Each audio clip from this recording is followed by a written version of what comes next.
네, 오늘은 내일부터 함께 읽게 될 말씀과 함께 이 가을호의 첫 시작인 잠언, 이 잠언서에 대해서 한번 알아보는 시간을 가지도록 하겠습니다. 여러분, 잠언이라고 생각하면 어떠한 생각이 드시나요? 잠언이라고 생각하면 어떤 기억이 떠오를까요? 네? 지혜. 그리고 또 어떤 것이 있을까요? 제가 어릴 때 이게 가장 많이 들었던 이야기 중 하나가 잠언 어렵다, 이해가 잘 안 된다, 그리고 하나님의 말씀인 것 알겠지만, 좋은 교훈인 것은 알겠지만 다 읽고 나면 기억에 잘 남지가 않는다라고 하는 이야기를 많이 듣게 되었습니다. 그리고 그 중심 내용이 무엇인지 잘 말하기가 어렵다라고 하는 이야기, 이런 이야기를 많이 들었습니다. 왜일까요? 여러분, 잠언은 이야기 구조로 서술된 것이 아니라 여러 교훈들을 한 구절 또는 두 구절로 합쳐서 여러 구절로 편찬한 책이기 때문입니다. 마치 국어 사전과 영어 사전처럼 어떤 이야기의 맥락이 없이 수많은 단어들을 나열하고 그 단어들에 대해서 설명해 놓은 것처럼, 사전을 보고 나면 그 사전을 통해서 무엇을 느꼈는지, 어떤 이야기인지 생각이 나지 않는 것처럼 잠언 말씀이 바로 이와 같더라라고 하는 것입니다. 그래서 이 잠언의 원어의 의미를 살펴보면 속담들, 격언들, 비유들, 교훈들이라고 하는 의미를 가지고 있습니다. 그러면 여기서 이 잠언은 누가 기록을 했을까요? 네, 다들 아시죠? 그죠? 솔로몬이 기록을 했습니다. 그래서 이 잠언 1장 1절의 말씀을 살펴보면 다윗의 아들 이스라엘의 왕 솔로몬의 잠언이라고 기록을 하고 있습니다. 그리고 10장 1절에서도요, 이 잠언을 기록한 사람이 솔로몬이다라고 기록을 하고 있고요, 25장 1절에서도 이것도 솔로몬의 잠언이요라고 소개하고 있습니다. 그래서 전체적으로 크게 이 잠언을 네 부분으로 함께 나누어 살펴보면, 이 솔로몬의 잠언이다라고 하는 첫 표기법을 따라서 1장에서 9장까지는 솔로몬의 1잠언, 그리고 10장에서 24장까지는 2잠언, 25장에서 29장까지는 제3잠언이라고 이렇게 소개할 수가 있습니다. 그리고 이어지는 이 30장과 31장이 있는데요, 이 두 장은요 각각 아굴의 잠언, 루무엘 왕을 훈계한 잠언이라고 하여서 이 개인적으로 각 가정에서 훈계한 별도의 부록책이다라고 생각하면 되겠습니다. 여러분, 그러면 여기서 이 솔로몬의 교훈들로 이루어진 이 잠언의 핵심 메시지가 무엇일까요? 분명 잠언을 통해서도 하나님께서 전하시고자 하시는 메시지가 있거든요. 바로 이 잠언이 전하고자 하는 메시지, 전체 핵심 메시지가 오늘 본문 말씀인 3장 5절과 6절의 말씀입니다. 다 함께 본문 3장 5절과 6절 이 두 절의 말씀을 한 번 더 함께 합독하도록 하겠습니다. 시작. 너는 마음을 다하여 여호와를 신뢰하고 내 명철을 의지하지 말라. 너는 범사의 그를 인정하라. 그리하면 내 길을 지도하시리라. 아멘. 여기서 이 솔로몬이 아주 강조한 메시지가 있습니다. 여호와를 신뢰하라, 여호와를 인정하라 라고 하는 것입니다. 그를 신뢰하고 그를 인정하기만 한다면은 그가 내 길을 지도하시리라 라고 하시는 약속의 말씀인 것입니다. 그러면 하나님을 신뢰하고 하나님을 인정해야 할 이유가 어디에 있겠습니까? 이것을 잘 이야기하는 한 우화가 있습니다. 어느 마을에 농부들이 하나님께 이렇게 요구하였습니다. 하나님, 이번만큼은 저희들이 원하는 대로 딱 1년만큼은 원하는 대로 하나님께서 다 들어주셨으면 좋겠습니다 라고 이야기하자, 하나님께서 그래 좋다, 이번 한 해만큼은 너희들이 원하는 대로 내가 다 들어주겠노라 라고 이야기합니다. 그래서 농부들은 자신들의 지금까지 이 농사한 모든 경험을 바탕으로 하여서 하나님, 지금은 비를 주세요. 그래, 하나님이 비를 주시는 거죠. 하나님, 지금은 햇빛을 주세요. 하나님, 지금은 선선한 바람을 주세요 라고 때에 따라서 자신들의 경험에 의해서 하나님 앞에 하나하나 요구하게 됩니다. 이윽고 가을이 되고 들판에 곡식이 무르익어서 추수할 때가 이르렀습니다. 농부들은 신이 나서 이제 내 경험으로 하나님께서 다 들여주셨으니 저 들판에 무르익은 곡식을 알곡을 맺으면 추수하면 되겠구나라고 생각을 하는 것이죠. 그런데 이게 웬일입니까? 막상 탈곡기에 넣어서 탈곡을 해보니 알곡이 하나도 없는 것입니다. 그래서 하나님 앞에 이렇게 불평을 합니다. 아니 하나님, 왜 알곡이 하나도 없는 것입니까? 제가 생각하기는요, 가장 적절할 때 비도 주셨고 햇빛도 주셨고 선선한 바람도 주셨는데, 제가 생각하기에는 이러면 알곡이 나올 법만 한데 왜 알곡이 없는 것입니까? 농부들은 의아한 마음으로 불평하며 하나님께 물었습니다. 여러분, 하나님께서 어떻게 대답을 하셨을까요?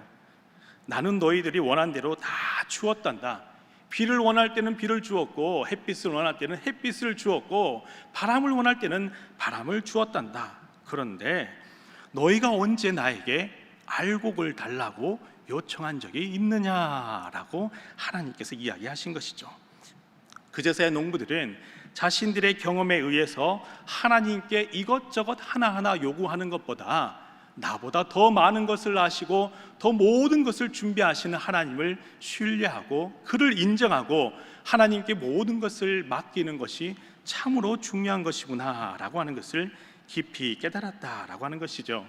여러분, 이와 같이 이 잠언의 핵심이 바로 내 명철을 의지하는 것이 아니라 가장 먼저 하나님을 신뢰하고 하나님을 인정하는 것, 이것이 가장 중요하다라고 가르치고 있습니다. 이것만 한다면 하나님께서 내 길을 지도하여 주실 것이다 라고 하시는 약속의 말씀이 바로 잠언의 말씀인 것입니다. 이와 같이 우리 신일교회 성도 여러분들 모두가 하나님을 신뢰하고 범사의 그를 인정하여 하나님의 인도하시는 길을 걸어가는 하나님의 사람 다 될 수 있기를 간절히 소망합니다. 아멘. 우리 그런 의미에서 우리 앞뒤 좌우 우리 주의 성도들 바라보시면서 함께 이렇게 인사하겠습니다. 하나님을 신뢰하고 인정하겠습니다. 하나님을 신뢰하고 인정하겠습니다. 하나님을 신뢰하고 인정하는 여러분 모두가 될 수 있기를 간절히 소망합니다. 자, 그럼 이제 이 잠언의 전체적인 맥락 안에서 이 솔로몬의 세 잠언, 이 세 가지 잠언의 내용을 간략하게 한번 살펴보도록 하겠습니다. 먼저 1장에서 9장까지가 솔로몬의 제1잠언이라고 하였습니다. 이 1장에서 9장까지의 말씀을 보면요, 솔로몬이 이 젊은이들에게 주는 교훈들로 이루어져 있습니다. 이 교훈을 하는데요, 이 형식이 아버지가 아들에게 훈계하는 형식이고요, 아들은 이 아버지의 말씀을 잘 경청할 것을 강조하는 형식으로 기록이 되어 있습니다. 그래서 이 훈계가 시작되는 첫 시작인 1장 7절의 말씀을 살펴보면 여호와를 경외하는 것이 지식의 근본이다 라고 시작을 합니다.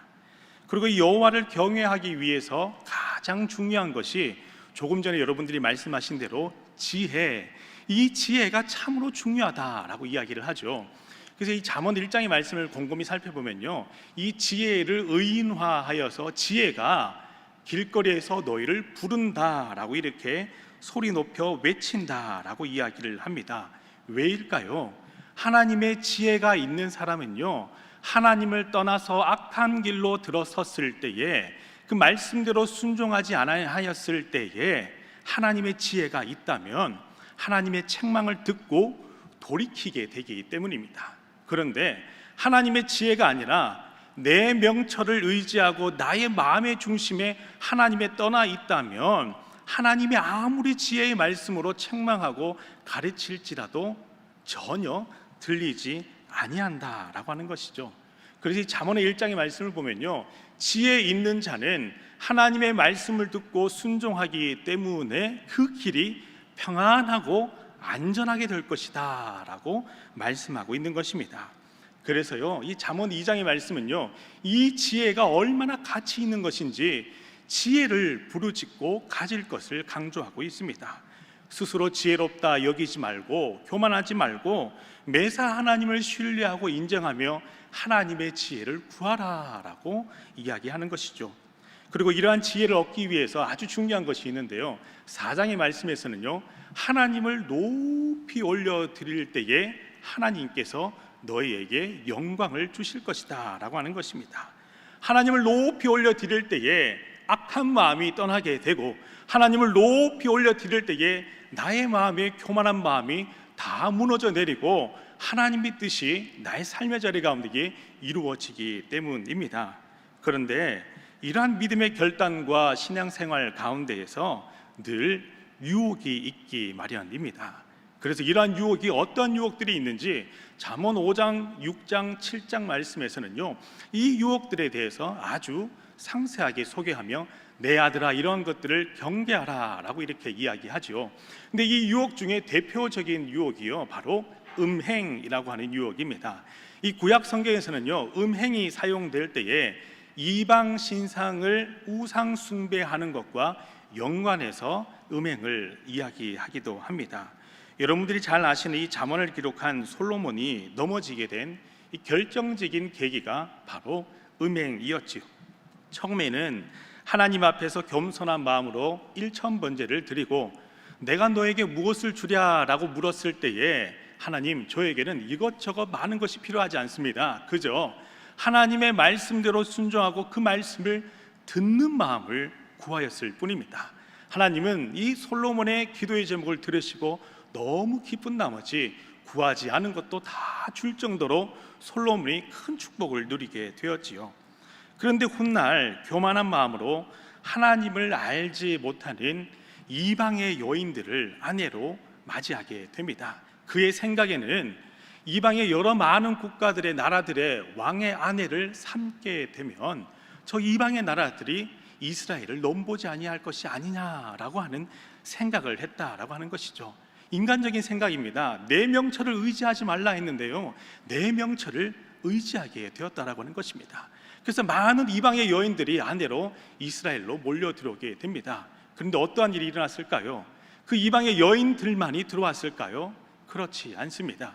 이 이방의 여인들이 이 나라에서 섬기는 우상들, 그리고 그 우상을 섬기는 제사장들, 이 모든 사람들과 함께 이스라엘 나라로 들어오게 되었습니다. 당연히 이스라엘 나라에서는 하나님도 섬기면서 이 이방의 여인들로 통하여금 이방도 신상들도 섬기는 우상 숭배가 만연하게 되었더라라고 하는 것입니다. 그래서 이 구약 성경에서는 이러한 이스라엘 백성들을 향하여서 그들이 내 백성이 음행하였다라고 말씀하고 있는 것이죠. 그래서 8장과 9장의 말씀을 또 살펴보면요, 지혜가 너희를 부르지 아니하느냐, 명철이 소리를 높이지 아니하느냐라고 하면서 하나님의 지혜를 구하고 다시금 돌이킬 것을 강조하면서 이 솔로몬의 제1잠언이 끝을 맺게 됩니다. 이 솔로몬의 제1잠언의 핵심이 무엇입니까? 하나님을 신뢰하라, 그를 인정하라, 그리하면 내 길을 지도한다라고 했는데 왜 너희는 하나님을 신뢰하지 아니하고 그를 인정하지 아니하고 내가 너를 지도할 것이라 약속했는데 내 명철을 의지하였느냐? 너희는 나와 같이 되지 말아라 라고 하는 것이 이 제1잠언의 핵심의 말씀인 것입니다. 우리 신일교회 성도 여러분들은 이 잠언의 말씀과 같이 일평생 하나님을 신뢰하고 일평생 하나님을 인정하여 하나님께서 지도하시는 생명의 길로 걸어갈 수 있기를 간절히 소망합니다. 아멘. 우리 그런 의미에서 우리 앞뒤 좌우 한 번 더 바라보시면서 이렇게 인사하겠습니다. 하나님을 신뢰하고 인정하겠습니다. 하나님을 신뢰하고 인정하시는 우리 신일교회 성도 여러분 다 되시기를 간절히 소망합니다. 네, 이제 이어지는 이 솔로몬의 제2잠언이 10장에서 24장까지 말씀이라고 하였습니다. 이 10장에서 24장까지의 핵심은 이 올바른 신앙의 길을 걸어가기 위해서 이 두 가지를 대비를 합니다. 이런 길은 걸어가도 되는데 이렇게는 걸어가면 안 돼라고 하면서 두 가지를 아주 상세하게 대비하고 대조하면서 보여주고 있죠. 예를 들면 이렇습니다. 의인과 악인, 그리고 지혜로운 사람과 어리석은 사람, 명철한 자와 거만한 자, 그리고 슬기로운 자와 미련한 자, 이렇게 두 가지 대비를 통해서 하나님께서는 너희는 지혜로운 자가 되어야 하며 슬기로운 자가 되어야 하며 의인이 되어야 한다라고 이야기합니다. 근데 우리는 그럴할 힘과 능력이 없습니다. 그래서 하나님께서는요, 잠언의 말씀을 통하여서 삶의 자리 가운데서 하나님을 잘 경외하고 믿음을 신실하게 잘 지킬 때에 내가 너를 의인이라 칭하며 내가 너를 지혜로운 자라 칭하며 내가 너를 슬기로운 자라 칭하며 하나님께서 그 길로 인도하실 것을 약속을 하시죠. 예를 들면 또한 이렇게 기록이 되어 있습니다. 11장 3절에서는 정직한 자와 패역한 자, 그리고 16장 1절에서는 지혜로운 여인과 미련한 여인, 이렇게 제2잠언에서는요 두 가지를 대조하면서 하나님께서 원하시는 길이 무슨 길인지 어떠한 길인지 상세하게 설명하고 있다라고 하는 것입니다.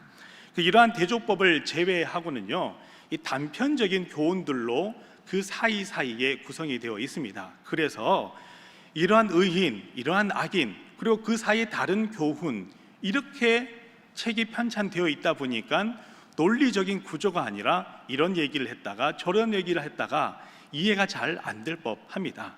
그런데 이 하나님의 말씀을, 잠언의 말씀을 늘 가까이 하다 보면요 마음 가운데에 깨달아지는 것과 마음 가운데에 외워지고 이것이 하나님께서 나에게 주시는 말씀이구나 라고 붙들게 되는 은혜의 말씀이 있기 마련입니다. 여러분, 세 번째 잠언인 25장과 29장까지의 말씀을 살펴보면요 특별히 25장 1절에는 이렇게 기록이 되어 있습니다.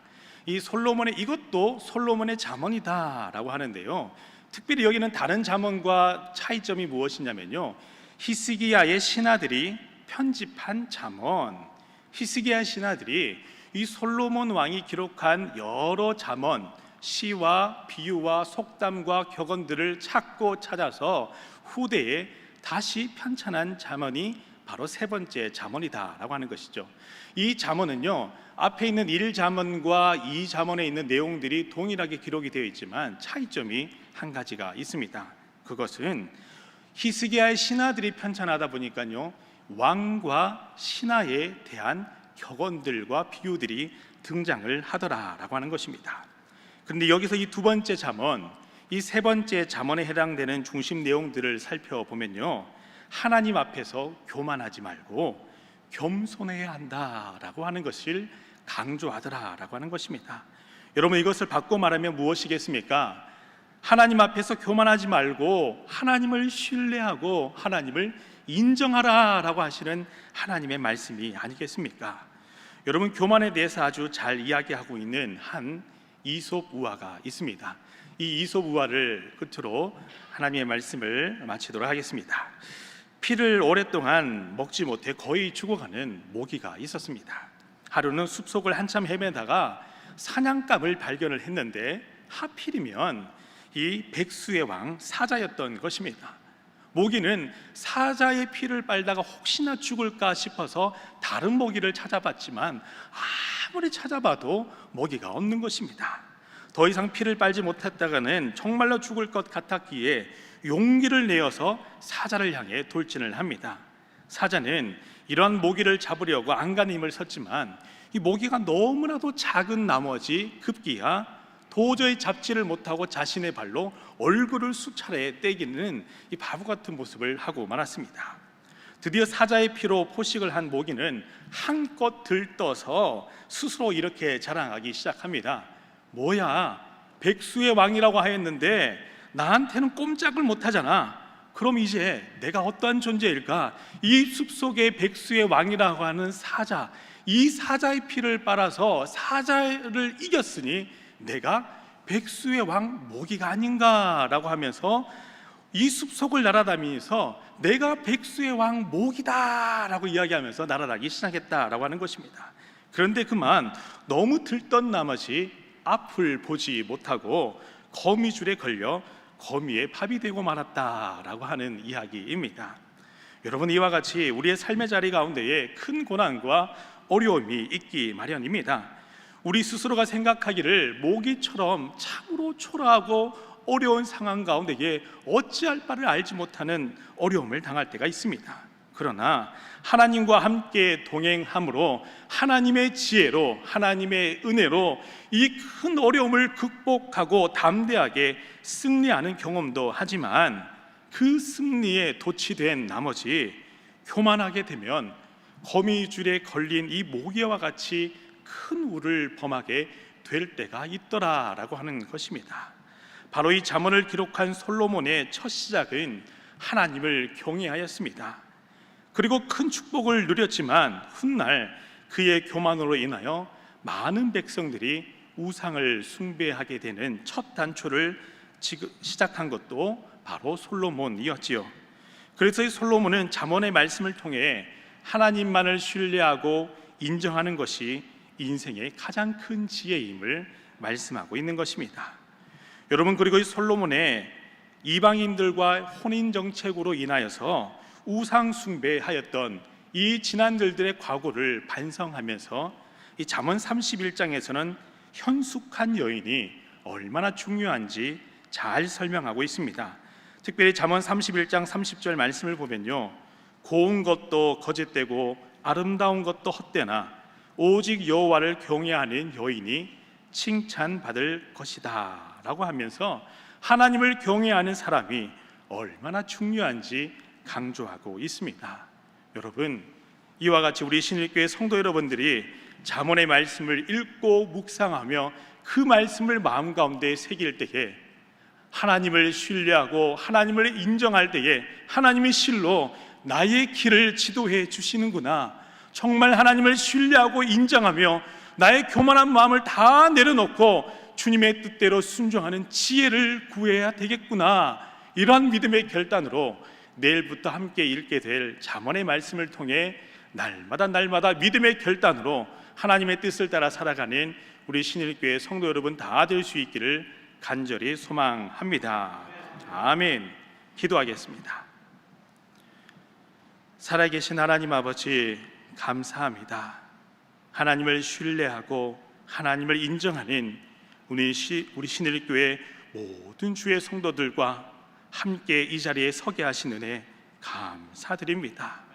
날마다 이 강단에서 위 목사님을 통해 선포되는 생명의 말씀을 붙들고 하나님을 경외하며 하나님을 신뢰하며 하나님을 인정하며 하나님의 뜻을 따라 살아갈 수 있는 저희들 모두가 될 수 있도록 인도하여 주시옵소서. 하나님께서 담대한 마음과 은혜와 지혜를 우리에게 주셨을지라도 교만하여 넘어지지 않기 위하여 날마다 하나님을 높이며 하나님을 찬송하며 주어진 직분을 겸손한 마음으로 감당하는 저희들 모두가 될 수 있도록 은혜 위에 은혜를 더하여 주시옵소서. 내일부터 하나님의 말씀인 잠언을 읽게 됩니다. 전하시는 말씀을 통하여서 하나님의 생명의 말씀이 저희들의 마음 가운데 온전히 심겨서 믿음의 결단을 통해 하나님께 영광이 되는 저희들 모두가 될 수 있도록 매일매일 말씀과 함께 동행하는 우리 신일교회 성도들 다 될 수 있도록 인도하여 주시옵소서. 함께 동행하여 주실 줄 믿사오며 예수님의 이름으로 기도드립니다. 아멘.